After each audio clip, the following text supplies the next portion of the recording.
Viewers, welcome to Eagle Learning. അപ്പൊ നമുക്ക് ഈ ഒരു ക്രിസ്മസ് എക്സാം തകർത്ത് എഴുതാൻ വേണ്ടിയിട്ട് മിസ് ഇതാ മുൻവർഷ ചോദ്യങ്ങളിൽ നിന്നും ഇമ്പോർട്ടൻസ് ആയിട്ടുള്ള അല്ലെങ്കിൽ ഇമ്പോർട്ടന്റ് ആയിട്ടുള്ള അത്രയ്ക്കും പ്രധാനപ്പെട്ടിട്ടുള്ള കുറച്ച് ചോദ്യങ്ങളാണ് നിങ്ങളിലേക്ക് എത്തിക്കാൻ പോകുന്നത്. ആദ്യമായിട്ടാണ് ചാനൽ കാണുന്നതെങ്കിൽ ലൈക്ക് ചെയ്യാനും ഷെയർ ചെയ്യാനും സബ്സ്ക്രൈബ് ചെയ്യാനും മറന്നു പോകരുത്. മാക്സിമം നിങ്ങൾ എന്ത് ചെയ്യണം, എല്ലാവരിലേക്ക് എത്തിക്കണം. നിങ്ങൾക്ക് അത്രത്തോളം ഇൻഫോർമേറ്റീവ് ആണ് ഈ വീഡിയോ എങ്കിൽ. അതുപോലെ തന്നെ കമന്റ് ചെയ്യാനും നിങ്ങൾ മറന്നു പോകരുത്. അല്ലെ, വീഡിയോ എങ്ങനെ ഉണ്ടായിരുന്നു, അതുപോലെ തന്നെ ഇനി നിങ്ങൾക്ക് ഏതെങ്കിലും പാഠത്തിന്റെ കോണ്ടന്റ് വീഡിയോ വേണമെങ്കിൽ ഒക്കെ നിങ്ങൾ എന്ത് ചെയ്യണം, കമന്റ് ചെയ്യണം. അപ്പൊ നമ്മൾ എന്ത് ചെയ്യണം, ലൈവ് നമ്മൾ തകർക്കും, എക്സാമും നമ്മൾ തകർക്കും. അപ്പൊ ഇതിൽ 1 മാർക്കിന്റെയും 2 മാർക്കിന്റെയും പ്രധാനപ്പെട്ട കുറച്ച് ചോദ്യങ്ങളാണ് മിസ് ഇവിടെ കൊടുത്തിട്ടുള്ളത്. നമുക്കത് ചെയ്യാൻ പറ്റുമോ എന്ന് നമ്മൾ എന്ത് ചെയ്യണം, പ്രാക്ടീസ് ചെയ്ത് നോക്കണം. അപ്പൊ കുറച്ച് ചോദ്യങ്ങൾ നമുക്ക് നോക്കാം. എന്തായിരുന്നു ചോദ്യങ്ങൾ? 2 മാർക്കിന്റെ ചോദ്യങ്ങളാണ്. പൊൻചെമ്പകം പൂത്ത കരൾ, അല്ലെ, ഇത് കേട്ടിട്ടുണ്ടല്ലോ നമ്മള് എന്ന പ്രയോഗത്തോട് ഏറ്റവും കൂടുതൽ അടുത്ത് നിൽക്കുന്ന വ്യാഖ്യാനം താഴെ നൽകിയതിൽ ഏതാണ്? വ്യാഖ്യാനം എന്നേ പറഞ്ഞിട്ടുള്ളൂ, വ്യാഖ്യാനങ്ങൾ എന്ന് പറഞ്ഞിട്ടില്ല. അപ്പൊ ചോദ്യം കൃത്യമായിട്ട് നിങ്ങൾ ശ്രദ്ധിക്കണം. അല്ലെ, എന്താണ് പറഞ്ഞിട്ടുള്ളത്? അതായത് ഏറ്റവും അടുത്ത് നിൽക്കുന്ന ഒരു വ്യാഖ്യാനം നിങ്ങളോട് തെരഞ്ഞെടുത്ത് എഴുതാനാണ് പറഞ്ഞത്. അപ്പൊ നമുക്ക് നോക്കാം. സമ്പത്തിന്റെ മടിത്തട്ടിലായിരുന്നു അവരുടെ പ്രണയം. അതല്ല അല്ലെ. പൂക്കളോടുള്ള അത്രമാത്രം ഇഷ്ടമുള്ളവരായിരുന്നു അവർ. അങ്ങനെയാണോ? അവരുടെ പ്രണയം അത്രമേൽ മനോഹരമായിരുന്നു. കടുത്ത ദാരിദ്ര്യത്തിലും അവർ സമ്പന്നതയെ സ്വപ്നം കണ്ടിരുന്നു. അപ്പൊ ഏതാണ്? അല്ലെ, അവരുടെ പ്രണയം അത്രമേൽ മനോഹരമായിരുന്നു. അതാണ് ചെമ്പകം, പൊൻചെമ്പകം പൂത്തൊരു കരൾ. പ്രണയത്തിന്റെ ആ ഒരു തീവ്രതയാണ്. ഇനി വേരുകൾ നഷ്ടപ്പെടുത്തുന്നവർ എന്ന പാഠഭാഗത്തിന് ഇണങ്ങുന്ന 2 വിശേഷണങ്ങൾ കണ്ടെത്തുക. എന്താണ് വേരുകൾ നഷ്ടപ്പെടുത്തുന്നവർ എന്ന പാഠഭാഗത്തിന് 2 എണ്ണം കണ്ടെത്താൻ പറഞ്ഞിട്ടുണ്ട്. ചോദ്യം വായിച്ചു നോക്കണം നന്നായിട്ട്. 1-2 തവണ ചോദ്യം നന്നായിട്ട് വായിച്ചു നോക്കണം. അപ്പൊ 2 വിശേഷണം. ഒന്ന് ജീവചരിത്ര ലേഖനം എന്ന് പറയാൻ പറ്റുമോ? ഒരാളുടെ ജീവചരിത്ര ലേഖനം എന്ന് പറയാൻ പറ്റുമോ ആ ഒരു വേരുകൾ നഷ്ടപ്പെടുത്തുന്നതിനെ? ഇല്ല, അതിൽ കൂടുതലും പരിസ്ഥിതിയെ കുറിച്ചാണല്ലേ പറയുന്നത്. പരിസ്ഥിതി ലേഖനം എന്ന് പറയാൻ പറ്റുമോ? പറ്റും, അല്ലെ. അതുപോലെ തന്നെ യാത്രാനുഭവങ്ങളുടെ ആഖ്യാനം എന്ന് പറയാൻ പറ്റില്ലേ? ഇല്ലേ, അദ്ദേഹം യാത്ര ചെയ്തതിനെ കുറിച്ചൊക്കെയല്ലേ അവിടെ പറയുന്നത്. ഇനി തൂലിക ചിത്രമാണോ? അല്ല. അപ്പൊ ഇത് 2 എണ്ണം നമുക്ക് പറയാവുന്നതാണ്. ഇനി നെടിയ കണ്ണിലെ കൃഷ്ണകാന്തങ്ങൾ തൻ കിരണമേറ്റന്റെ ചില്ലകൾ പൂത്തതും ഈ വരികളിലെ ആശയത്തെ സൂചിപ്പിക്കുന്ന വാക്യങ്ങൾ ഏതെല്ലാമെന്ന് എടുത്തെഴുതുക. ഏതൊക്കെയാ മക്കളെ? നെടിയ കണ്ണിലെ കൃഷ്ണകാന്തങ്ങൾ തൻ കിരണമേറ്റന്റെ ചില്ലകൾ പൂത്തതും എന്തൊക്കെയാണ്? എന്താണ്? അതായത് അത്രത്തോളം ആ ഒരു പ്രണയം കൊണ്ട് എന്താണ് വാടിപ്പോയ തന്റെ മനസ്സ് പൂത്തുപോയി എന്നാ പറയുന്നത്. ആരുടെ? പ്രണയിനിയുടെ കണ്ണുകൾ സ്പർശിച്ചിട്ട്. അപ്പൊ ഈ വരികളിലെ ആശയത്തെ സൂചിപ്പിക്കുന്ന വാക്യങ്ങൾ, ചോദ്യം ശ്രദ്ധിക്കണം. നേരത്തെ വാക്യമേ പറഞ്ഞിട്ടുള്ളൂ, ഇവിടെ എന്താണ് വാക്യങ്ങൾ ഏതെല്ലാം എന്നാ പറഞ്ഞത്. അപ്പൊ 2 എണ്ണം എടുത്തെഴുതണം. സൂര്യരശ്മികളിൽ കൃഷ്ണകാന്തങ്ങൾ അലിഞ്ഞു, അല്ലെ. കൃഷ്ണകാന്തങ്ങൾ സൂര്യരശ്മികളിൽ കൊണ്ട് അലിഞ്ഞുപോയിന്ന്, അതാണോ? അല്ല. കൃഷ്ണകാന്തങ്ങളുടെ കിരണമേറ്റ് മരച്ചില്ലകൾ പൂത്തുലഞ്ഞു. ആ വാക്യത്തിന്റെ എക്സാക്ട് മീനിങ് എന്ന് പറയുന്നത് അതാണ്. അപ്പൊ അത് ശരിയാണ്. പ്രണയിനിയുടെ നോട്ടം കാമുകന്റെ ഹൃദയത്തിൽ വൈകാരിക അനുഭൂതി ഉണ്ടാക്കി. അതും ശരിയല്ലേ? അപ്പൊ ഇത് 2 ശരിയാണല്ലേ. പെൺകുട്ടിയുടെ കടാക്ഷം ആകർഷകമായിരുന്നു. അപ്പൊ ഇത് 2ഉം എന്താണ് നമുക്ക് പറയാവുന്നതാണ്. കൃഷ്ണകാന്തങ്ങളുടെ കിരണമേറ്റ് മരച്ചില്ലകൾ പൂത്തു. അതുപോലെ തന്നെ എന്താണ്, അല്ലെ, അതുപോലെ തന്നെ എന്താണ് നമ്മുടെ പ്രണയിനിയുടെ നോട്ടം കൊണ്ട് കാമുകന്റെ എന്താ പറയാ ഹൃദയത്തിന്റെ അനുഭൂതികൾ ഉണർന്നു. ഇനി അടുത്തൊരു ചോദ്യം നോക്കാം. വേരുകൾ നഷ്ടപ്പെടുത്തുന്നവർ എന്ന ലേഖനത്തിന്റെ 2 സവിശേഷതകൾ എഴുതാനാ പറഞ്ഞത്. വേരുകൾ നഷ്ടപ്പെടുത്തുന്നവർ എന്ന ലേഖനത്തിന്റെ 2 സവിശേഷത. ഒന്നെന്താണ്? കാടനുഭവം ആവിഷ്കരിക്കുമ്പോൾ ഭാവനയുടെ നിറം കൂടി വരുന്നു. പിന്നെ അതുപോലെ തന്നെ എന്താണ്? ഭാവനയുടെ ഇന്ദ്രജാലം മാത്രമായി അവതരിപ്പിക്കുന്നു. നിങ്ങൾ എന്ത് ചെയ്യണം എന്നറിയാം. ഇങ്ങനത്തെയൊക്കെ 2 പിക്ക് ചെയ്യാൻ പറയുന്ന സമയത്ത് ഏതല്ലാന്ന് ആദ്യം നോക്കുക. ഏതൊക്കെ വരാൻ സാധ്യതയില്ല എന്ന് നോക്കുക. അപ്പൊ ഇവിടെ എന്തൊക്കെ വരാൻ സാധ്യതയില്ല? ഭാവനയുടെ ഇന്ദ്രജാലം മാത്രമാണ് ഇതിൽ പറയുന്നത്. അല്ലല്ലോ, നടന്ന സംഭവങ്ങളല്ലേ മെയിൻ ആയിട്ട് പറയുന്നത്. കാട് ഉപഭോഗ വസ്തുവാണെന്ന ധാരണ ഉണ്ടാകുന്നു. അത് വിൽക്കാനുള്ളത് ഒരു പ്രൊഡക്റ്റ് മാത്രമാണെന്ന് നമ്മൾക്ക് ഉണ്ടാക്കി തരുന്നു. അതില്ലല്ലോ. അപ്പൊ ഇത് 2ഉം അല്ലാന്ന് നമുക്കറിയാം. അപ്പൊ നമുക്ക് ഇതൊന്ന് വായിച്ചു നോക്കാം. കാടനുഭവം ആവിഷ്കരിക്കുന്ന സമയത്ത് അദ്ദേഹത്തിൽ ഭാവന വരുന്നു. ശരിയല്ലേ? വൈകാരികതയുടെ സ്പർശം ഭാഷയെ ആകർഷകമാക്കുന്നു. അദ്ദേഹത്തിന് ഇതൊക്കെ കാണുന്ന സമയത്ത് അദ്ദേഹത്തിന്റെ ഉള്ളിൽ ഉണ്ടാക്കിയിട്ടുള്ള വികാരം അദ്ദേഹത്തിൽ ഭാവന ജനിപ്പിക്കുന്നു. അങ്ങനെയും നമുക്ക് പറയാം. ഇത് ഭാവന മാത്രമാണെന്ന് പറയാൻ പറ്റുമോ? ഇല്ല. അതുപോലെ തന്നെ ഇത് കാടൊരു ഉപഭോഗ വസ്തു ആണെന്ന് പറയാൻ പറ്റുമോ? അത് മാത്രമാണെന്ന് പറയാൻ പറ്റുമോ? ഇല്ല. ഇനി ജനപ്രിയ സിനിമകൾക്ക് എതിരെ ഉന്നയിക്കപ്പെടുന്ന പ്രധാന ആക്ഷേപങ്ങൾ. ജനപ്രിയ സിനിമ എന്ന് വെച്ചാൽ അത് എന്തിനു വേണ്ടിയിട്ടുള്ളതാണ്? പണത്തിന്റെ ലാഭം മാത്രം വിചാരിച്ചു കൊണ്ടുള്ളതാണ്. അതിൽ പ്രത്യേകിച്ച് എന്താണ്? ആളുകളെ രസിപ്പിക്കുന്നത് മാത്രമാണ് ജനപ്രിയ സിനിമകൾ. അപ്പം അത് എന്താ പറയാ, എതിരെ ഉന്നയിക്കുന്ന ആക്ഷേപങ്ങൾ എന്തൊക്കെയാണെന്ന് എഴുതാനാണ്. കമ്പോളത്തിന് വേണ്ടി ഉൽപ്പാദിപ്പിക്കപ്പെടുന്ന വിനോദ വിഭവങ്ങളാണ് ജനപ്രിയ സിനിമകൾ. കമ്പോളത്തിന് വേണ്ടിയിട്ട്, നമ്മുടെ ഇന്നത്തെ ഈ ഒരു കമ്പോള വ്യവസ്ഥിതിക്ക് വേണ്ടി മാത്രം ഉൽപ്പാദിപ്പിക്കുന്ന വിനോദ വിഭവങ്ങളാണ് ജനപ്രിയ സിനിമ എന്നൊരു ആക്ഷേപമുണ്ട്. അത് ശരിയല്ലേ? അതെ.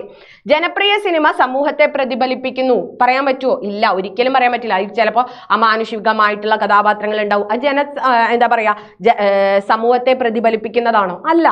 പിന്നെ ജീവിത യാഥാർത്ഥ്യത്തെ അതേപടി അവതരിപ്പിക്കുന്നവയാണ് ജനപ്രിയ സിനിമ. നമ്മുടെ ജീവിതത്തെ അതേപോലെ അവതരിപ്പിക്കുന്നതാണോ? അല്ല. യാഥാർത്ഥ്യങ്ങളിൽ നിന്നുള്ള പലായനമാണ് ജനപ്രിയ സിനിമ സാധ്യമാക്കുന്നത്. അല്ലെ, നമുക്ക് യാഥാർത്ഥ്യം, നമ്മുടെ സങ്കടം, ഇതിൽ നിന്നൊക്കെ എന്താണ് നമുക്കുള്ള ഒരു മോചനമല്ലേ നമുക്ക് ജനപ്രിയ സിനിമ. അപ്പൊ നമുക്ക് ഏതൊക്കെ പറയാം? ഒന്നാമത്തെയും അവസാനത്തെയും നമുക്ക് പറയാവുന്നതാണ്.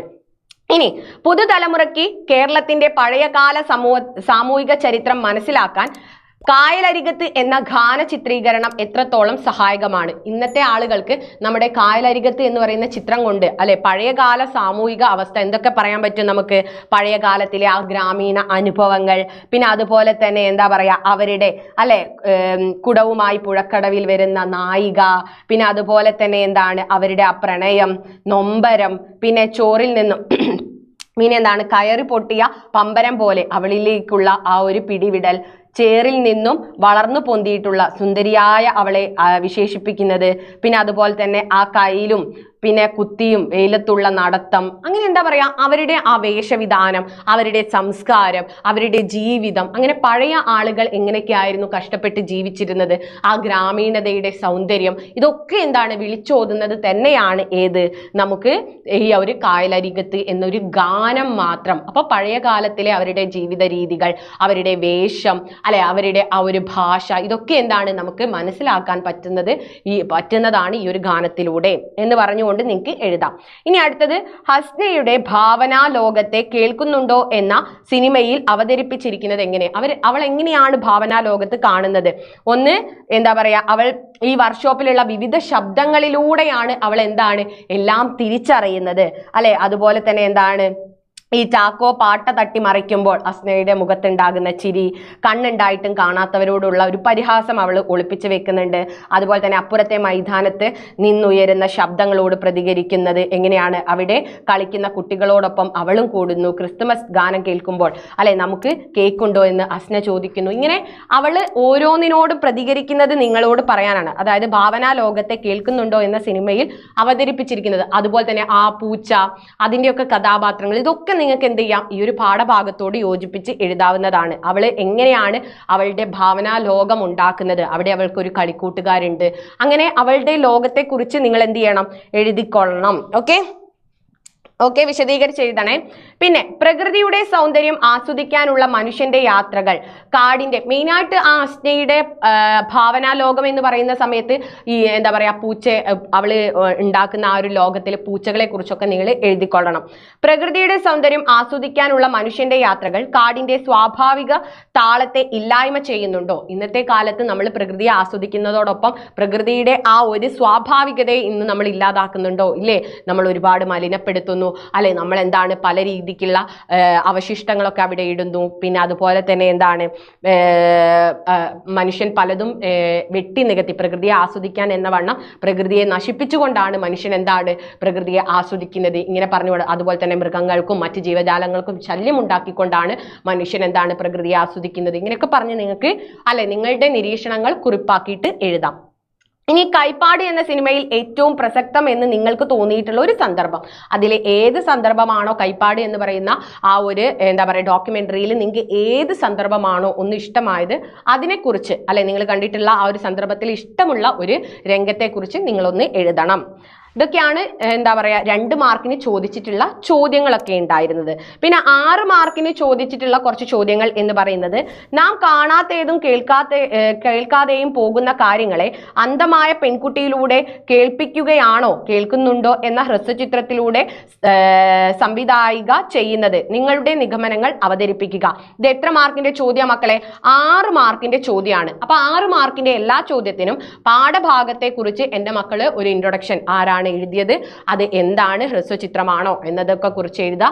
അപ്പോൾ അതുപോലെ തന്നെ അതിൽ എന്താണ് കഥ, ആരൊക്കെയാണ് കഥാപാത്രം, ഇങ്ങനെ പറഞ്ഞിട്ട് വേണം നമ്മൾ എന്ത് ചെയ്യാൻ വേണ്ടിയിട്ട് നെക്സ്റ്റ് ഒരു 4-5 വരി അത്തരത്തിൽ ഒരു ഇൻട്രൊഡക്ഷൻ കൊടുത്തിട്ട് വേണം ചോദ്യത്തിലേക്ക് കടക്കാൻ. ഇവിടെ എന്താണ്, നാം കാണാതെയും കേൾക്കാതെയും പോയ കാര്യങ്ങളെയാണോ ആ ഒരു അന്ധയായിട്ടുള്ള ഈ ഒരു കുഞ്ഞിലൂടെ, കേൾക്കുന്നുണ്ടോ എന്ന് പറയുന്ന ഹ്രസ്വ ചിത്രത്തിലൂടെ നമ്മുടെ സംവിധായക അല്ലെ നമ്മളിലേക്ക് എത്താൻ ശ്രമിച്ചിട്ടുള്ളത് അല്ലെ? നമ്മൾ എന്താണ് കണ്ണുണ്ടായിട്ടും കാണാതെ പോകുന്ന പല കാര്യങ്ങളെയുമാണ് ഈ ഒരു ഹ്രസ്വ ചിത്രത്തിലൂടെ എന്താ പറയുക ഹസ്നയിലൂടെ ഒരു സംവിധായക നമ്മളിലേക്ക് എത്തിക്കാൻ ശ്രമിച്ചിട്ടുള്ളത്.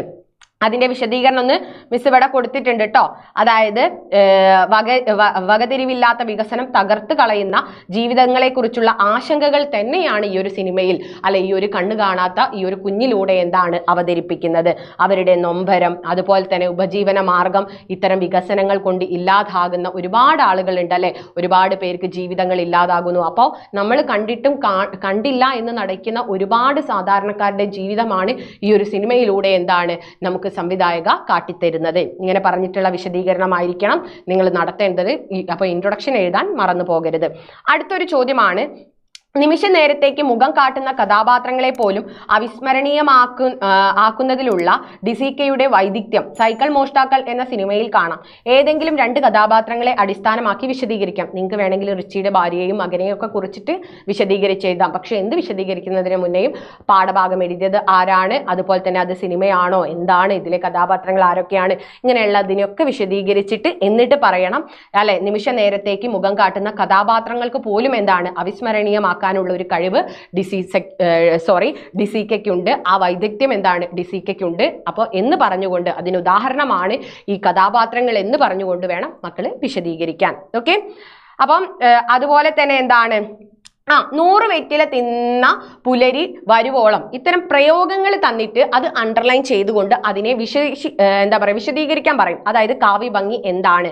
അപ്പൊ കാവ്യഭംഗി എന്താണ്? 100 വെറ്റില തിന്ന പുലരി എന്ന് പറയുന്ന നേരം അത്രത്തോളം ചുവന്ന പുലരിയെയാണ്, അത്രത്തോളം ചുവന്നു തുടുത്ത സൂര്യനെയാണ് അതുകൊണ്ട് ഉദ്ദേശിക്കുന്നത് എന്ന് നമ്മൾ മനസ്സിലാക്കിക്കൊള്ളണം. അങ്ങനെ എന്ത് ചെയ്യുക, ആ വരികളുടെ എന്താണ് അതിന്റെ അർത്ഥതലം എന്നുള്ളത് വിശദീകരിച്ചോളണം. പിന്നെ അതുപോലെ തന്നെ സൈക്കിൾ മോഷ്ടാക്കൾ എന്ന സിനിമയിലെ ബ്രൂണോയുടെ സ്വഭാവത്തിന്റെ 2 പ്രത്യേകത. ഒന്ന് എന്താണ്, ആത്മാർത്ഥതയുണ്ട്.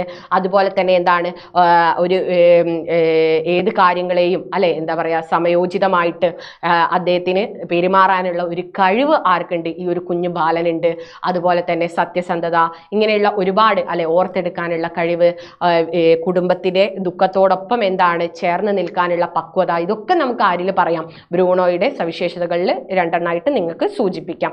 അപ്പം ഇത്രയും ചോദ്യങ്ങൾ മനസ്സിലായി എന്ന് വിചാരിക്കുന്നു. അപ്പോൾ ഏകദേശം എങ്ങനെയൊക്കെയാണ് ചോദ്യങ്ങൾ വരിക എന്ന് നിങ്ങൾക്ക് മനസ്സിലായിട്ടുണ്ടാകും. അപ്പോൾ നമുക്ക് പോകെ എന്താണ് കൂടുതൽ വീഡിയോയിൽ കാണാം. അപ്പോൾ എല്ലാവരും ലൈവിൽ ഉണ്ടായിരിക്കണം. ലൈവിൽ നമ്മൾ എല്ലാ പാഠഭാഗത്തിൽ നിന്നും വരാൻ സാധ്യതയുള്ള ചോദ്യങ്ങളൊക്കെ എന്താണ് ഡിസ്കസ് ചെയ്യുന്നതാണ്. പാഠഭാഗത്തിന്റെ ഇൻട്രൊഡക്ഷൻ ഒക്കെ മക്കൾക്ക് തരും. എല്ലാവരും എന്ത് ചെയ്യണം, പഠിച്ചോളണം. നമുക്ക് നല്ല മാർക്ക് അല്ലെ നിങ്ങൾക്ക് എന്താണ് നമ്മുടെ കൂടെ നിന്നും വാങ്ങാവുന്നതാണ്. അപ്പോൾ എല്ലാവരും മറക്കാതെ സബ്സ്ക്രൈബ് ചെയ്യണം, ഷെയർ ചെയ്യണം, ലൈക്ക് ചെയ്യണം. അപ്പോൾ നമുക്ക് മറ്റൊരു വീഡിയോയിൽ കാണാം. അതുവരെ ബൈ ഗായ്സ്.